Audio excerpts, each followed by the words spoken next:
तो guys BBS का सबसे जो इम्पोर्टेंट रोल है, पहले उसका इम्पोर्टेंस समझ लेते हैं, क्योंकि कंपोनेंट्स आपने भी साइट विजिट किया होगा, कंपोनेंट्स आप भी देखे होंगे, आज उसके टेक्निकल पार्ट में हम जरूर डिस्कस करेंगे। लेकिन ये बीबीएस करना ज़रूरी क्यों है, इसके बारे में पहले थोड़ा सा जानकारी लेते हैं। तो गाइस आइए चलते चलते बात करते हैं, ताकि मैं आपको कुछ और इंपॉर्टेंट चीज़ें दिखा पाऊँ। तो गाइस जो सबसे इंपॉर्टेंट पार्ट रहता है इस चीज़ में वो ये रहता है कि आपको सबसे इंपॉर्टेंट है वेस्टेज को कम करना है। अगर आपके पास बार के बारे में एक एक प्रॉपर डिटेल है, प्रॉपर जानकारी है, साइट से रिलेटेड की ड्राइंग्स को कैसे पढ़ते हैं, बार की सेविंग कैसे की जाती है, तो उसमें वेस्टेज रोकना बहुत इंपॉर्टेंट पार्ट है कि वेस्टेज को किस तरह से रोका जाएगा, जाके रखना होता है। तो हम कंटिन्यूसली आज पूरा दिन साइट पर रहने वाले हैं, आज पूरा साइट में विजिट करने वाले हैं। ये वीडियो गाइज ऑब्वियसली बहुत लंबा होने तो ज़रूर वाला है, लेकिन होपफुली आप इस वीडियो के साथ बने रहिएगा अंत तक, क्योंकि इसमें मैं आपको एंड तक सारी चीज़ें, बार की कटिंग करवाने से लेकर ड्राइंग को रीड करवाना और हर एक कंपोनेंट के बारे में हम पूरा प्रॉपरली जानने वाले हैं। तो आइए चलते चलते हम देख लेते हैं और क्या क्या चीज़ें होती हैं। तो जो बेसिक रिक्वायरमेंट है कि बीबीएस को अगर आपको उसके अच्छे एडवांस पार्ट में करना है तो उसको किस तरह से किया जा सकता है। सबसे इंपॉर्टेंट है आपने एक बार कैलकुलेशन सीख लिया, क्योंकि कैलकुलेशन जो हमारा फर्स्ट और बेसिक स्टेप है वो तो बहुत ज़्यादा ज़रूरी है। कैलकुलेशन के बाद जो पार्ट आता है वो आता है हमारा मेन उसका एक्सेल रिपोर्ट बनाना, कि आपने कैलकुलेशन सीख लिया, लेकिन अगर आपको एडवांस बनना है, आपको ग्रो करना है, तो एक्सेल का पार्ट बहुत ज़्यादा ज़रूरी है। तो गाइस जैसे कि आप देख सकते हैं मेरे पास यहाँ पर ड्राइंग्स है, मैं आपको थोड़ा सा ड्राइंग रीड करवाता हूँ। जैसे कि ये हमारे पास आप देख सकते हैं हमारे पास स्लैब का प्रॉपरली ड्राइंग है यहाँ पर, क्लियर। ये हमारा स्टेयर केस और छज्जे का ड्राइंग है, ये हमारा बीम की ड्राइंग्स है। इन ड्राइंग्स को प्रॉपरली सबसे पहले रीड करना होता है आपको। इनको जब आप एक बार अच्छे से प्रॉपरली रीड कर लेते हैं, उसके बाद जो नेक्स्ट इंपॉर्टेंट पार्ट आता है वो आता है इसको कटिंग करवाने का, क्लियर। जैसे कि आप यहाँ पर देख सकते हैं, ये मैं आपको ले चलता हूँ।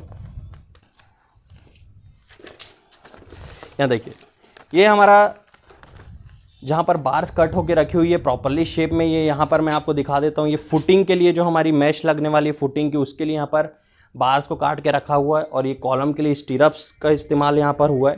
तो यहाँ पर देखिएगा इस स्टीरअप कट के लगी हुई है ना। स्टीरअप की स्पेसिफिकेशंस के बारे में थोड़ा देख लेते हैं। ये 2 लेग्ड स्टीरअप है, 2LGST। जब सिंगल स्टीरअप होती है तो इसे हम 2 लेग्ड स्टीरअप कहते हैं। देखिएगा 2 लेग क्यों, देखिए इसके 2 हुक बन रहे हैं, क्लियर, 2 हुक बन रहे हैं। इसके एक लेग ये, एक लेग ये, 2 लेग स्टीरअप हो गया हमारा, क्लियर। अब देखते हैं कि जब स्टीरअप की कटिंग लेंथ निकालते हैं तो उसमें क्या क्या स्पेसिफिकेशंस होते हैं। तो स्टीरअप की कटिंग लेंथ निकालने के लिए जो हमारा IS कोड में फॉर्मूला है, IS कोड 2502 में जो हमारा फॉर्मूला दिया गया है वो है, इसके सेंटर पार्ट से हमें कैलकुलेट करना होता है।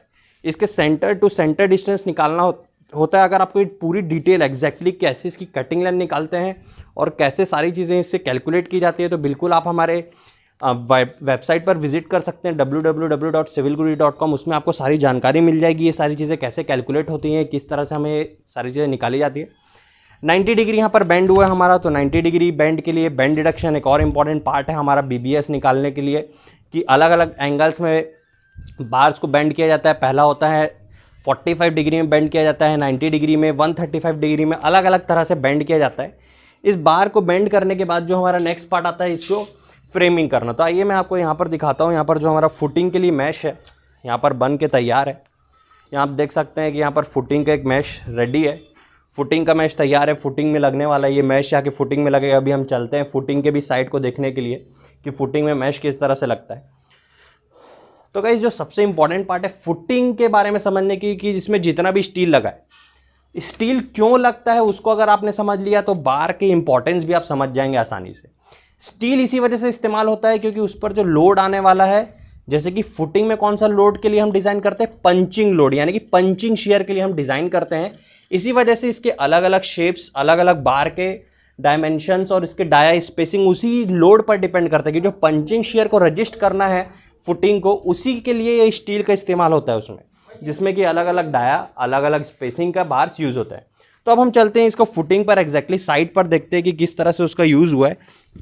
तो आइए गाइस हम डायरेक्टली चलते हैं हमारे फुटिंग के पार्ट के तरफ और देखते हैं कि किस तरह से उसका इस्तेमाल हुआ है। हम आज पूरे हर एक पार्ट में डिस्कस करेंगे प्रॉपरली, क्लियर। जैसे कि आप यहाँ साइड पर भी देख सकते हैं क्लियरली कि बीम भी हमारे सारे फ्रेम्स रेडी हैं। इन फ्रेम्स की भी स्टडी करेंगे हम प्रॉपरली, है ना। तो इन स्टडी के बाद आपको सारी चीज़ें क्लियर हो जाने वाली हैं कि किस तरह से हम कैलकुलेट करते हैं साइड पे अलग अलग चीज़ें। तो आइए मैं आपको दिखाता हूँ। यहाँ पर क्लियरली RCC स्ट्रक्चर भी लग रहे हैं प्रॉपरली, है ना। आरसीसी स्ट्रक्चर के साथ यहाँ हमारा बीम का भी फ्रेम तैयार है, रेडी है आगे लगने के लिए। तो गाइस जैसे साइट में विजिट करते हुए और जो सारी चीज़ें हम यहाँ पर सीखते हैं, देखते हैं, यहीं हम इंजीनियर्स को गाइड करते हैं प्रॉपरली, उनको ट्रेन करते हैं ताकि वो आगे चल के जो उनका रियल एग्जीक्यूशन पार्ट है हमारे साइट का, जैसे आप देख रहे हैं यहाँ पर फ्लोर पीसीसी चल रहा है, फ्लोर पीसीसी, इसमें डिटेल पर आप एस्टिमेशन के बारे में जान सकते हैं हमारे थ्रू कि डिटेल में पूरे एक प्रोजेक्ट का एस्टिमेट किस तरह से किया जाता है, कैसे एस्टिमेट करना है। वहाँ पर आप देख सकते हैं कॉलम का रेनफोर्समेंट भी लग के रेडी है, इसके बारे में भी हम आते हैं। पहले हम चलते, आइए फुटिंग में चलते हैं और जानते हैं उसके बारे में डिटेल्स। तो गाइस थोड़ा सा ध्यान रखिएगा, यहाँ पर थोड़ा सा कीचड़ है तो हम थोड़ा सा बच के जाते हैं। होपफुली मैं हमारे कैमरामैन से रिक्वेस्ट करूँगा थोड़ा सा दूर से होके ले लें ताकि उनके शूज़ ना ख़राब हो जाएं। ओके गाइस, तो आइए थोड़ा सा राहुल सर आप थोड़ा सा पास आ रहिए। तो गाइस सबसे पहले देखिए हम बात करते हैं जब फुटिंग के मैश की, तो यहाँ पर देख सकते हैं आप सबसे पहले हमको लगाना होता है, जैसा हमारा पीसीसी बेड तैयार हो जाता है तो नेक्स्ट पार्ट आता है हमारा कवर। क्लियर, हमको फुटिंग की जाली बिछाने से पहले हमको क्या चाहिए, कवर, जो कि फुटिंग के लिए कवर कितना होता है हमारा 50 mm हम कवर लेते हैं मिनिमम फुटिंग के लिए। तो आप यहाँ देख सकते हैं हमारा कवर है, कवर के ऊपर ये देखिए मैश रखा है, क्लियर, फुटिंग मैश रखा है। यहाँ पर फुटिंग मैश ये हमारा डबल जाली है, क्लियर, जैसे नीचे से भी है सेम सिमिलरली ऊपर से भी है।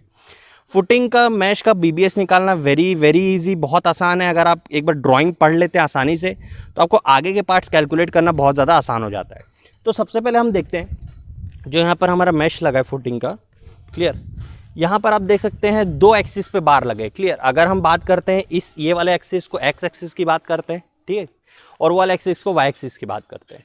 तो गाइज आप देख सकते हैं यहाँ पर एक्स एक्सिस और वाई एक्सिस में बार लगा हुआ है। अगर इसकी कटिंग लेंथ निकालनी है तो बहुत आसान है, हमें केवल क्या करना है, जो फुटिंग का एग्जैक्ट साइज़ है, क्लियर, फुटिंग का एग्जैक्ट साइज़ है उस साइड से, दोनों साइड से कवर को हमको डिडक्ट करना है, प्लस हम क्या करेंगे दोनों साइड से ये एल, ये जो बेंड है इसकी लेंथ को ऐड कर देंगे, और माइनस बेंड डिडक्शन।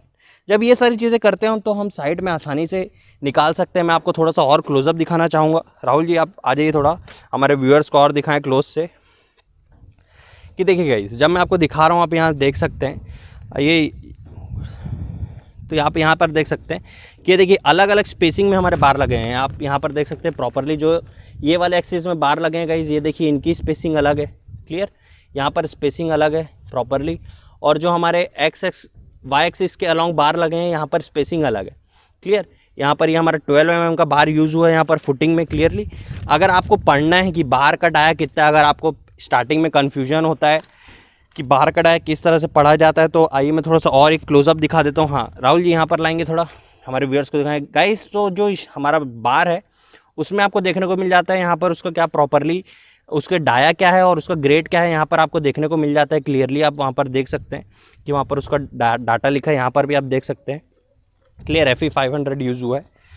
नेक्स्ट बात करते हैं हमारे कॉलम के रेनफोर्समेंट की, कि जो कॉलम का रेनफोर्समेंट है ना, उस पर किस तरह से यूज़ होता है। जो हमारा फुटिंग का मैश है, फुटिंग के मैश के ऊपर जो हमारा कॉलम का जाली है, आप यहाँ पर देख सकते हैं प्रॉपरली, यहाँ पर पास में देख सकते हैं ये जो लेग है, जो हमारे कॉलम के लेग हैं, ये पूरे फुटिंग के मैश पर आए हुए हैं प्रॉपरली। कॉलम के लेग और फुटिंग के मैश पर वो रेस्ट कर रहे हैं आके, क्लियर, रेस्ट कर रहे हैं प्रॉपरली आके, उस पर रेस्ट करके पूरा ऊपर जा रहा है हमारा कॉलम, क्लियर। अब बात करते हैं कॉलम पे जो स्टीरअप लगा है ना, स्टीरअप जो कॉलम पर लगा है वो किस तरह से लगा है उसके बारे में देख लेते हैं, थोड़ी सी जानकारी लेते हैं। तो गाइज आप यहाँ पर देख सकते हैं कि यहाँ पर 4 लेग स्टीरअप का केस आया है। मैं आपको दिखाऊँ, ये जो स्टीरअप है यहाँ से ये वहाँ पर जाकर बाइंड हुआ है, उसके बाद उस तरफ से और एक स्टीरअप आकर यहाँ पर लगा हुआ है। तो ये एक ही पोजीशन पर 2 स्टीरअप लगे हुए हैं। ये 2 स्टीरअप को हम यहाँ पर जब पोजीशनिंग की बात करेंगे तो यहाँ पर हम बात करेंगे 4 LGST, 4 लेग स्टीरअप, क्लियर है गाइज। और जो स्टीरअप में हमारा बार यूज़ होता है वो होता है 8 mm डाया का, क्लियर। तो गाइज यहाँ पर ये सारी चीज़ें समझने के बाद जब हम बात करते हैं कि कॉलम की कटिंग लेंथ किस तरह से कैलकुलेट कर सकते हैं, किस तरह से निकाल सकते हैं, तो आप यहाँ देख सकते हैं सबसे पहले हमको क्या ऐड करना होगा। सबसे पहले हमें इसका लेग L ऐड करना होगा यहाँ पर, जो इसका डेवलपमेंट लेंथ कहते हैं हम इसे, और जो इसकी मिनिमम वैल्यू है वो रहती है 300 mm। ये जो डेवलपमेंट LD जो यहाँ पर दिख रहा है आपको, डेवलपमेंट जो कॉलम का निकला हुआ है, इसकी जो लेंथ होती है वो 300 mm। उसके बाद जब हम बात करते हैं कि हमारे पास बार अवेलेबल है 12 मीटर, है ना, तो कॉलम के लिए जो सबसे अच्छा स्पेसिफिकेशन होता है कि उसको हम किन किन अलग अलग शेप्स में कटवाएं, तो वो रहता है 5.5 मीटर और 6.5 मीटर के केस में हम बाहर को बहुत आसानी से कटवा सकते हैं। उसके बाद इसको लगाना होता है। अब ये अलग अलग डायमेंशंस में क्यों कटवाना है, सबसे पहली बात तो जैसे आप यहाँ पर ऊपर देख सकते हैं, मैं आपको दिखाना चाहूँगा, यहाँ ऊपर देखिए आप, तो आप यहाँ पर देख सकते हैं अगल बगल बाजू वाले कॉलम पे भी आप देख सकते हैं बाहर अलग अलग ऊपर ऊपर नीचे अलग अलग डिस्टेंस पर कटा हुआ है। वो इसी वजह से कटा हुआ है क्योंकि जो हमारा कॉलम का फ्रेम है ना, वो वन टाइम में जितना भी लंबा बिल्डिंग है, चाहे वो 1 स्टोरी हो, चाहे 2 स्टोरी हो, चाहे 3 स्टोरी हो, एक ही बार में वो पूरे कॉलम का फ्रेम ऊपर तक नहीं जाता है। कॉलम ही सिर्फ एक ऐसा मेंबर है हमारे बिल्डिंग कंस्ट्रक्शन में जो स्टेज वाइज कास्ट होता है, स्टेज वाइज इसका कंस्ट्रक्शन होता है, जो कि अलग अलग लेवल्स में जाता है। इसी वजह से जो इसका फर्स्ट स्टेज है, यहाँ देख सकते हैं प्लिंथ लेवल के ऊपर तक, आप वहाँ पर भी देख सकते हैं प्लिंथ लेवल के ऊपर तक गया हुआ है। क्लियर, प्लिंथ लेवल के ऊपर तक गया हुआ है हमारा प्रॉपरली। तो प्लिंथ लेवल के ऊपर तक जाने से इसका क्या होगा, जो इसका लैपिंग जोन है, इसका जो लैपिंग जोन है वो हमारा इसके जब हम बात करते हैं इसका पोजीशन की, जहाँ पर ये बीम से आके मिलेगा, चाहे वो ग्राउंड बीम हो चाहे प्लिंथ बीम हो, लैपिंग जोन उसके ऊपर निकलेगा। इसी वजह से इसको ऊपर तक ले जाएगा और ऑल्टरनेट काटा गया है ताकि लैप एक ही जगह पर लैप नहीं आने चाहिए, क्योंकि अगर वो एक ही जगह पर लैप आएंगे तो इससे क्या होगा, जब कॉलम पर अगर बकलिंग या कंप्रेशन की वजह से फेलियर होगा तो उसके वजह से सारे के सारे लैप एक ही जगह से फेल हो जाएंगे।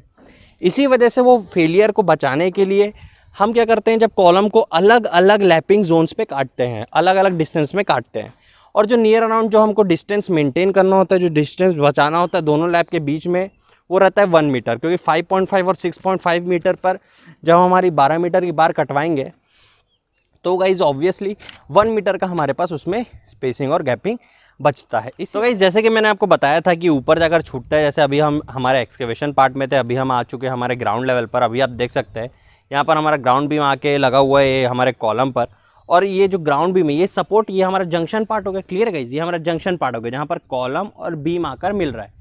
इस जंक्शन पार्ट से लैपिंग हमेशा, जो हम बात करते हैं कि कॉलम में लैप कहाँ आना चाहिए, वो आना चाहिए हमेशा सेंट्रल पार्ट पर।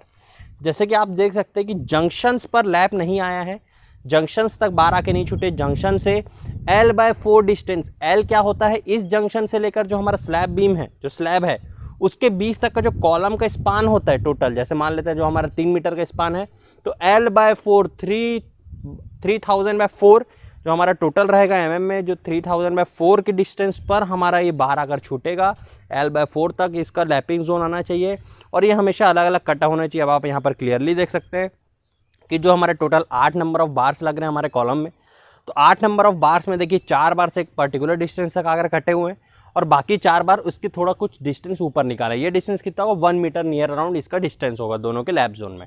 क्लियर, अब आप देख सकते हैं यहाँ पर भी लैपिंग ऑल्टरनेट कटी हुई है। यहाँ पर ऐसा नहीं कि 4 बार अलग कटना है, तो ये चारों के चारों एक अलग डिस्टेंस पर कट गए और ये चारों ऊपर निकल गए। यहाँ पर देख सकते हैं आप, ये भी ऑल्टरनेट है ना, ये भी ऑल्टरनेट लैपिंग है, ताकि जो हम फेलियर की बात किए वो प्रॉपरली इसको कोई भी फर्क ना पहुंचा पाए और ये प्रॉपरली कॉलम बात कर पाए। क्लियर, तो इसमें जो कॉलम के केस में क्या हमारा जो कॉन्सेप्ट हो गया लैपिंग का, कि लैपिंग हमेशा इसके सेंट्रल पार्ट पर आता है, जंक्शंस पे कभी नहीं आएगा लैपिंग। क्लियर है, अब आगे चलते हैं हम बीम के पार्ट में, और बीम के केस में सारी चीज़ें देखते हैं।